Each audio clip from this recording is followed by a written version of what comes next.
Wir atmen, um zu überleben. Die meiste Zeit bemerken wir es gar nicht, bis wir anfangen, das Vertraute zu verlassen und eine Erfahrung annehmen, die uns für immer verändert. Eine Erfahrung, welche uns trotz ihrer atemberaubenden Eindrücke dazu inspiriert, noch tiefer durchzuatmen.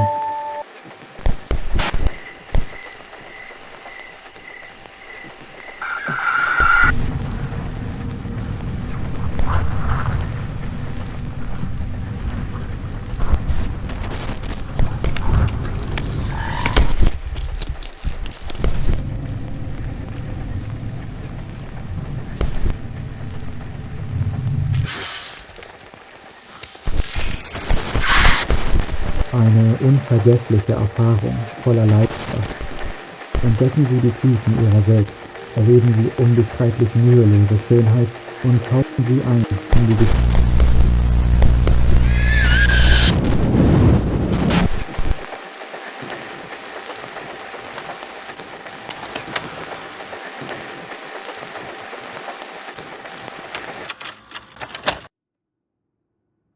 Wie weit würdest du gehen, um dein Kind zu retten?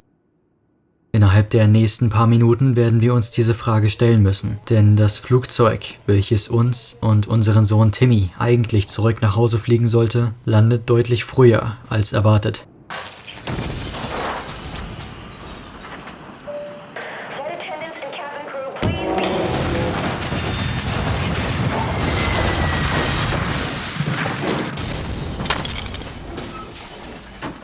Nachdem wir die frühe Landung glücklicherweise überlebten, wird unser Sohn von einem unbekannten Mann in Rot entführt und wir befinden uns nun in einem typischen Überlebensszenario, gestrandet in einem uns unbekannten Gebiet. Was uns bleibt, ist ein Wrack des Flugzeugs und der Wille, unseren Sohn zu retten. Dieses Vorhaben wird uns durch Kannibalen und Mutanten, welche diese Gegend behausen, erschwert, und wir sind auch anscheinend nicht die einzigen, dessen Leben diese Einwohner zur Hölle machten. Doch die Tatsache, dass das Leben unseres Sohnes, etwas, das uns um Weiten wichtiger als unser eigenes ist, auf dem Spiel steht, gibt uns die nötige Kraft, um diesen Ort weiter zu erkunden.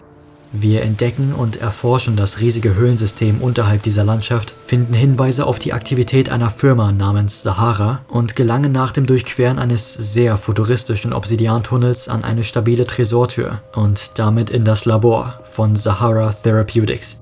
Und nach vielen Hinweisen auf hier hinterlassener antiker Technologie, unter anderem einem Obelisken, welcher die Kraft, mit Hilfe einer Opfergabe Kinder wiederzubeleben besitzt, treffen wir nach einer Weile auch auf diesen. Nur um festzustellen, dass unser Sohn Timmy bereits als Opfergabe benutzt wurde.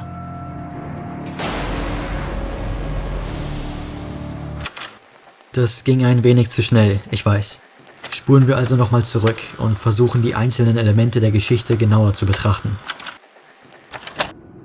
Unser Name ist Eric LeBlanc und wir befinden uns in einem Flugzeug auf dem Weg von New York zurück nach Hause. Nach dem unglücklichen Tod unserer Frau hielten wir es anscheinend für das Beste, uns und unserem Sohn Timmy eine Auszeit zu gönnen. Wir sind ein Fernsehstar, Überlebensexperte und haben als Co-Autor ein Buch über das Überleben in der Wildnis verfasst. Vor allem dieser Aspekt wird sich im weiteren Verlauf des Spiels als sehr nützlich erweisen, denn was als nächstes passiert, wissen wir ja bereits.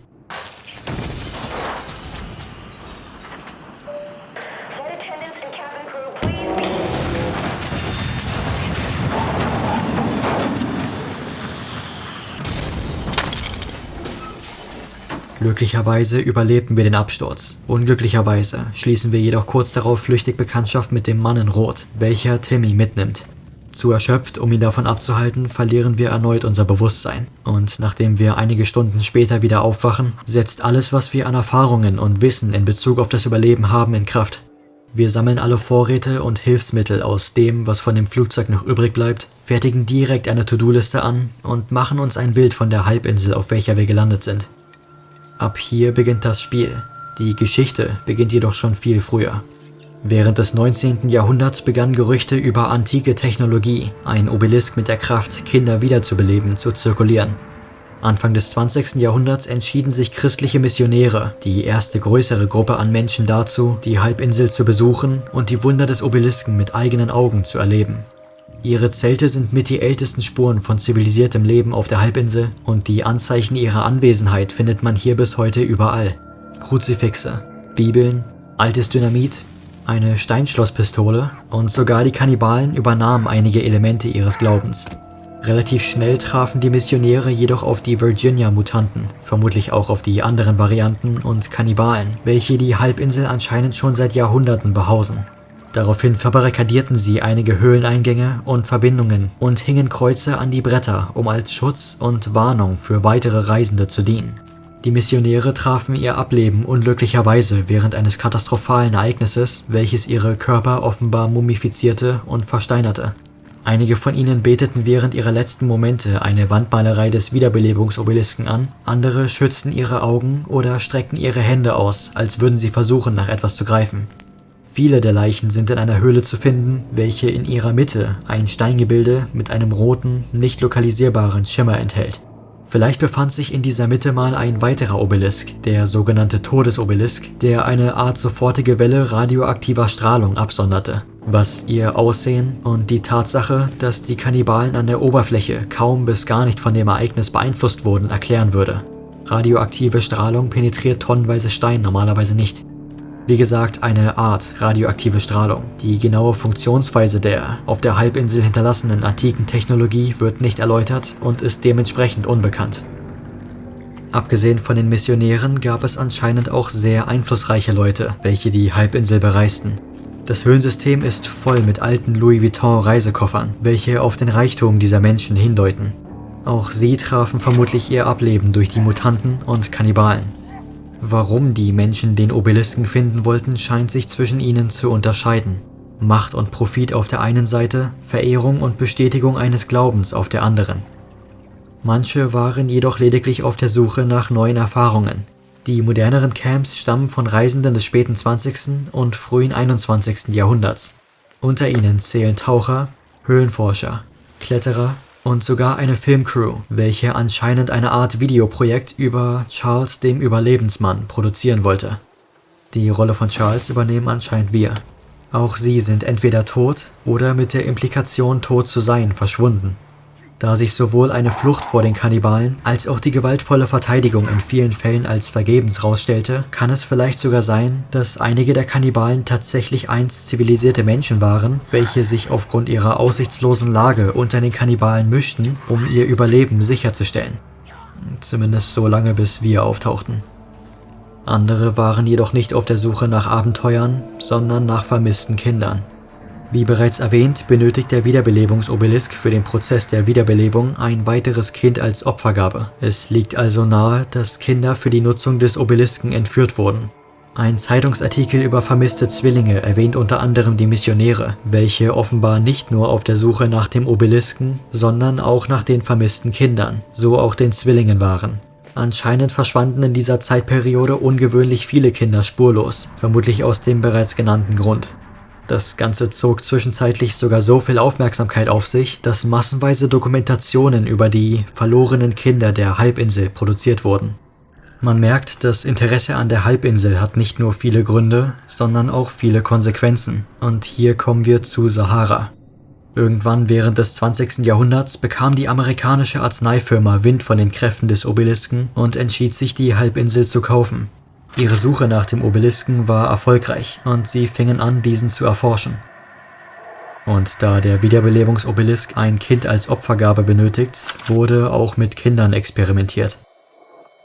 Dieses Videoband ist mit Nebenwirkungen betitelt, was schon mal darauf schließen lässt, dass die Nutzung des Obelisken nicht ohne ernstzunehmende Konsequenzen stattfindet. Sahara initiierte die Experimente an dem Obelisken mit der Hoffnung der Langlebigkeit, ewiger Jugend und vielleicht sogar Unsterblichkeit näher zu kommen. Unter dem Deckmantel, todkranke Kinder unter Umständen heilen zu können, gelangten sie erstmals an Testsubjekte und ein unendlicher Kreislauf aus Leben und Tod entstand. Um das Leben eines Kindes zu retten, musste ein anderes geopfert werden. Man kann davon ausgehen, dass zumindest eine Zeit lang die Kinder mit Hilfe der Yacht zur Halbinsel gebracht wurden. Immerhin befindet sich in der Yacht eine verschlossene Tür, welche nur mit Hilfe einer Sahara-Schlüsselkarte geöffnet werden kann. Vermutlich zog der Transport über See weniger Aufmerksamkeit auf sich als Lufttransport. Die Wiederbelebung durch den Obelisken rief nicht nur Zuckungen, sondern auch genetische Mutationen und enorme Aggressivität hervor. So entstanden die Armseys, Virginias, Kannibalen und vermutlich auch die mutanten Babys. Die Cowmen kommen dem Aussehen der Babys sehr nahe. Man kann also davon ausgehen, dass diese kein sofortiges Ergebnis des Wiederbelebungsprozesses, sondern ausgewachsene Babys sind. Da die Nutzung des Obelisken mindestens bis ins 19. Jahrhundert zurückreicht, fand auch die Entstehung dieser genetischen Mutationen und somit die Behausung der Halbinsel durch feindselige Kannibalen und Mutanten spätestens im selben Zeitraum ihren Ursprung. Die rote Farbe, mit welcher sich der Entführer unseres Sohnes bedeckte, ist vor allem hier in diesem Labor vermehrt zu finden. Sich selbst damit zu bemalen, beeinflusst das Verhalten der Kannibalen auf eine sehr interessante Weise. Sie scheinen uns zu verehren oder zu fürchten, und das bringt uns zu Matthew Cross. Dr. Matthew Cross war einst einer der Angestellten des Labors. Als Kopf des sogenannten Jarius Projects leitete er die Experimente an dem Obelisken, um den Nutzen, welchen Sahara daraus ziehen könnte, zu erforschen. Matthews Familienleben entwickelte sich, um es sanft auszudrücken, in eine problematische Richtung. Laut einem Dokument beantragte Matthews Frau Jessica Cross ein Kontaktverbot, nachdem sich ihr Verhältnis so weit verschlechterte, dass Matthews Verhalten ihr gegenüber als schwere Belästigung und Stalking bezeichnet wurde. Die Drohungen, welche Jessica per E-Mail erhielt, halfen vermutlich auch nicht. Matthew wurde es verboten, weder seine Frau noch seine kranke Tochter zu kontaktieren. Ein Autopsiebericht verrät uns, wie er mit dieser Niederlage umging. Der Mord an seiner Frau wurde getrieben von Frust und dem Wille nach Rache auf eine brutale Art und Weise durchgeführt. Was ihm vermutlich den letzten Stoß gab, um solch eine grausame Tat zu begehen, war der Besuch zweier Anwälte kurz vor dem Mord, welche ihm wahrscheinlich die Papiere des Verfahrens überreichen wollten. Auch sie trafen ihr Ableben kurz nach dieser Begegnung. Hier finden wir sogar einen von Matthew hinterlassenen Schnipsel eines Wahrsagerautomaten. Die Vorhersage: eine dunkelhaarige Person, welche versucht dir zu schaden, wird demnächst aus deinem Leben verschwinden und du wirst sehr glücklich sein. Das trat offenbar genauso ein. Naja, nicht ganz, denn glücklich wurde Matthew dadurch nicht. Ob Megan von dem Tod ihrer Mutter wusste, ist unklar. Über die wahre Natur ihres Vaters war sie sich jedoch anscheinend bewusst. Matthew flog nach dem Mord an seiner Frau zusammen mit Megan zurück auf die Halbinsel. Während sich Megan in der Einrichtung anscheinend nicht wohl fühlte und sich teils sogar in den Lüftungsschächten versteckte, bekam Matthew, was er wollte: die Möglichkeit, Zeit mit seiner Tochter zu verbringen und Rache an Jessica. Doch dieser Sieg war kurzlebig. Die Mutanten wurden immer stärker und aggressiver und die Sicherheitsvorkehrungen hielten eines Tages nicht mehr stand.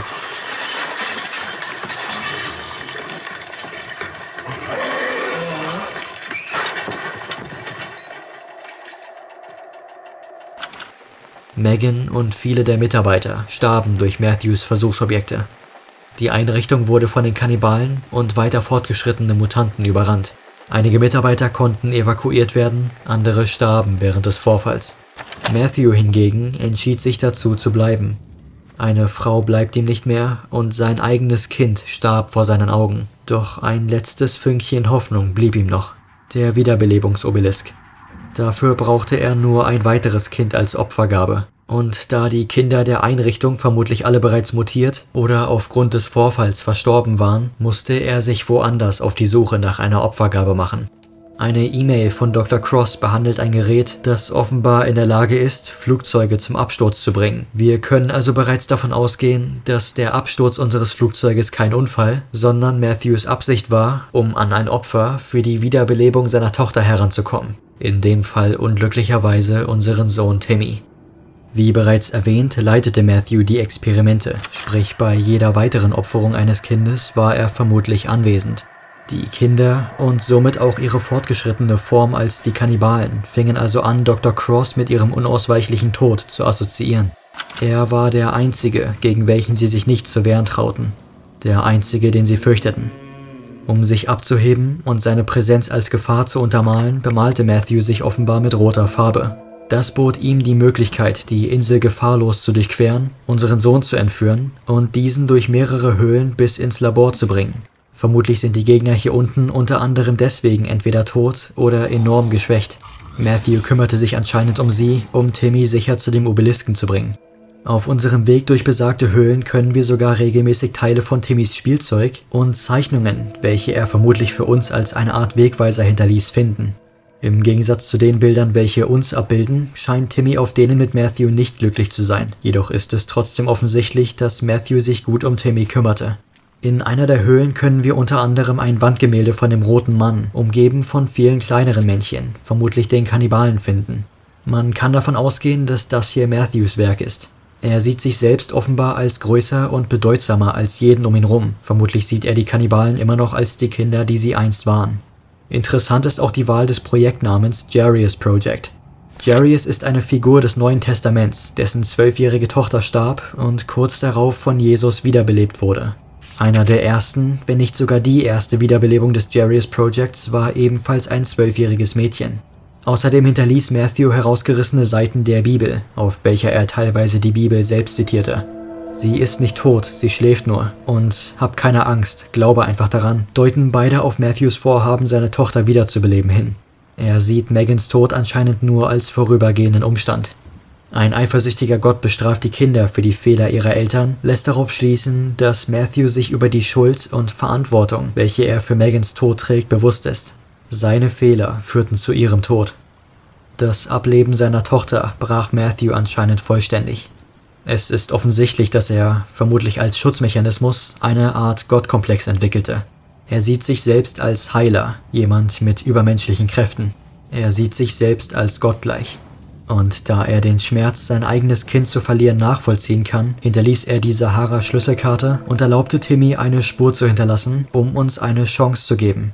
Er weiß ganz genau, wie wir uns fühlen und gab uns dementsprechend die Möglichkeit, das zu tun, was er tat, sein eigenes Kind zu retten. Was offenbar fatal für ihn endete. Dass ausgerechnet Wachsmalstifte benutzt wurden, um Matthew umzubringen, lässt darauf schließen, dass Megan ihren Vater umbrachte. Anscheinend setzte das aggressive Verhalten in ihr direkt nach ihrer Wiederbelebung ein. Doch für uns ist das momentan nicht wichtig. Wichtig ist, dass wir unserem eigenen Kind zur Hilfe kommen. Und hier sind wir nun also.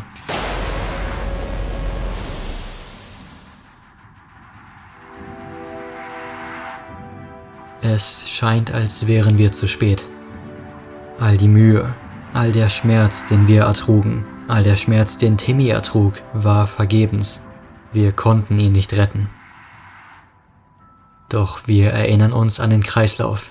Zum Wiederbeleben eines Kindes benötigt es die Opfergabe eines anderen. Noch haben wir die Chance, unseren Sohn zurückzuholen. Wir wissen, wozu der Obelisk fähig ist, und wir wissen, dass diese Einrichtung genau für diesen Zweck gebaut wurde. Ein Fünkchen von Hoffnung. Von bitterer Hoffnung. Uns bleibt also nur eine Wahl. Wir folgen den kleinen Fußabdrücken in eine große Halle und treffen an ihrer Spitze auf Megan. Den Einfluss, welchen die Wiederbelebung auf sie hatte, ist bereits an ihrer Hautfarbe zu erkennen. Sie ist die einzige Möglichkeit, um Timmy zurückzubekommen. Indem wir uns einreden, dass sie nicht mehr das Mädchen ist, das sie einst war, versuchen wir unser Vorhaben zu rechtfertigen. Aber würden wir so weit gehen, um unser eigenes Kind zu retten? Sie weiß sogar, wer wir sind, wie und warum wir herkamen. Ein gewisser Teil ihres ursprünglichen Ichs scheint immer noch in ihr zu stecken, doch der leere Ausdruck in ihren Augen entwickelt sich zu einem Wesen, dessen Größe und Stärke wir auf dieser Halbinsel noch nie entgegentraten.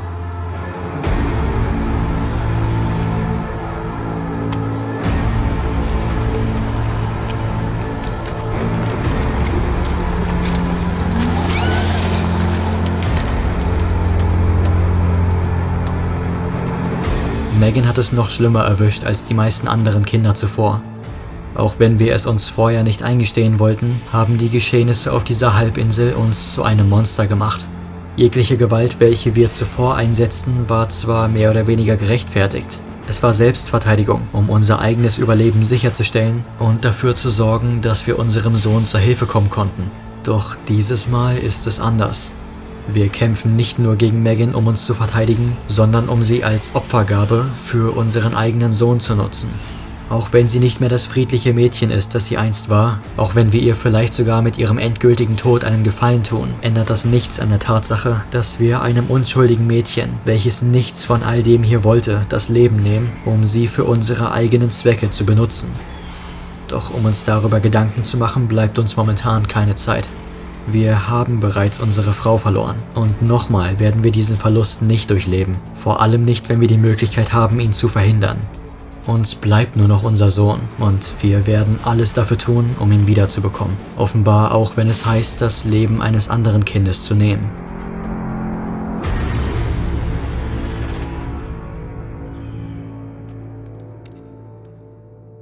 Doch auch die Ruhe nach dem Sturm ist kurzlebig, denn selbst der Kampf gegen Megan und ihr damit verbundener, unausweichlicher Tod stellen sich als vergebens heraus. Zum Wiederbeleben eines toten Kindes benötigt der Obelisk ein lebendiges Opfer. Uns bleibt also nur noch das zweite Artefakt. Wir begeben uns auf die Spitze des Berges und sehen zum ersten Mal den sogenannten Power-Obelisken.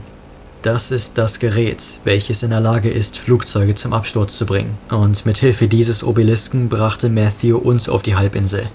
Da das Signal der Monitore kurz vor unserem Absturz gestört wurde, können wir davon ausgehen, dass dieser Obelisk eine Art elektromagnetischen Impuls absondert, was die Leit-, Navigations- und Kommunikationssysteme des Flugzeuges zerstören und es praktisch unmöglich machen würde, weiterzufliegen. Auch hier wieder eine Art elektromagnetischer Impuls. Dass der Camcorder das 6. und letzte Videoband, einen Testversuch des Power-Obelisken, problemlos aufzeichnen konnte, könnte auch dagegen sprechen. Das würde vielleicht nochmal dafür sprechen, dass die Yacht zum Transport der Kinder benutzt wurde. Eine ungewollte Entladung der Energie des Power-Obelisken hätte nie mit Sicherheit ausgeschlossen werden können. Der Transport über See bot also nicht nur eine unauffälligere, sondern auch sicherere Methode, die Kinder auf die Halbinsel zu bringen. Und vermutlich ist der Helikopter im Sinkloch ebenfalls aufgrund der Nutzung des Obelisken abgestürzt.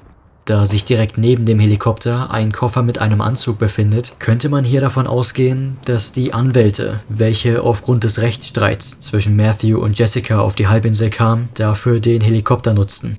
Vielleicht wusste Matthew vorher von ihrem Besuch und nutzte den Obelisken, um ihr Eintreffen zu verhindern, was auch sein Kündigungsschreiben erklären würde. Anscheinend wurde er zu einem unbekannten Zeitpunkt, vermutlich kurz vor dem Ausbruch der Mutanten, aufgrund von unethischer und unangemessener Nutzung des Firmenequipments gefeuert. Es ist interessant, wie sehr wir Matthews Geschichte widerspiegeln. Die Gründe und Umstände, unter welchen die jeweiligen Ereignisse stattfanden, unterscheiden sich zwar zwischen ihnen gewaltig, doch beide verloren ihre Frau, verbrachten nach dem Verlust Zeit mit ihren Kindern, nur um diese kurz darauf ebenfalls zu verlieren und alles dafür zu tun, um ihr Kind wiederzubekommen. Doch wie sehr möchten wir uns einem Mann wie ihn ähneln? Eine Entscheidung, die wir nun treffen müssen, wird diese Frage beantworten. Möchten wir dem unendlichen Kreislauf aus Leben und Tod endlich ein Ende setzen oder führen wir ihn weiter fort? Wie weit würdest du gehen, um dein Kind zu retten?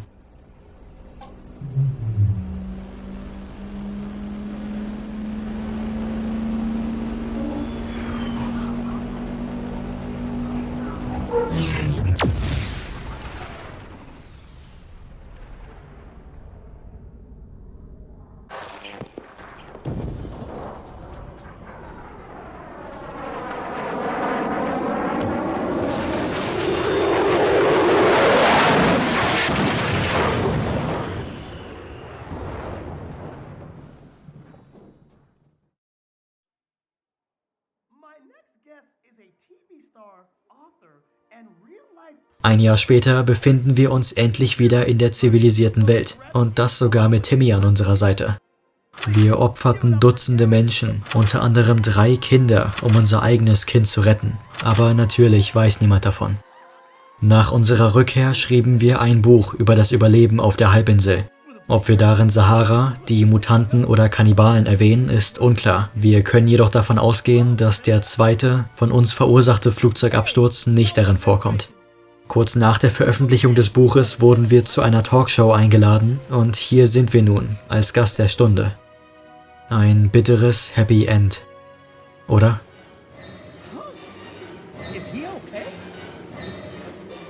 Timmy erleidet denselben Anfall wie Megan kurz vor ihrer Mutation.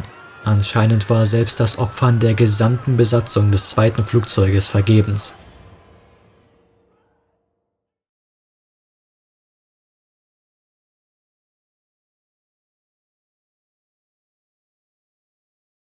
Oder auch nicht.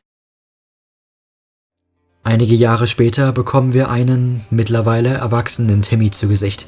In der Zwischenzeit betrieb er eine Menge Nachforschungen bezüglich der Halbinsel und dessen Geschichte und mit Hilfe von haufenweise Pillen und Alkohol versucht er anscheinend die immer noch regelmäßig auftretende Mutationsvorfälle zu unterdrücken. Sollte Timmy von dem zweiten Flugzeugabsturz wissen, so wird ihm der Gedanke daran, dass Dutzende, vielleicht sogar Hunderte Menschen für ihn geopfert wurden, vermutlich ebenfalls dauerhaft zu schaffen machen. Doch auch wie in Megans Fall wollte er nichts von all dem. Wie es mit Timmy weitergeht und wohin ihn seine Nachforschungen führen, wird sich im Nachfolger Sons of the Forest zeigen.